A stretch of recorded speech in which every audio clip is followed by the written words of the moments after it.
Conforme al reglamento y a petición del diputado señor Ignacio Urrutia, se guardará un minuto de silencio con motivo de conmemorarse 8 años del fallecimiento de don... Sin temor a equivocarse, la fascista ley antiterrorista creada por Pinochet y el pinochetismo para reprimir.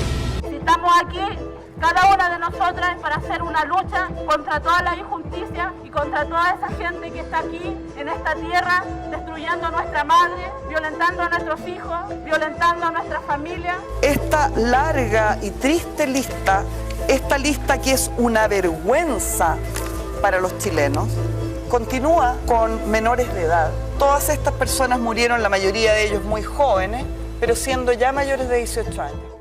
Chile limita al centro de la injusticia, de la injusticia.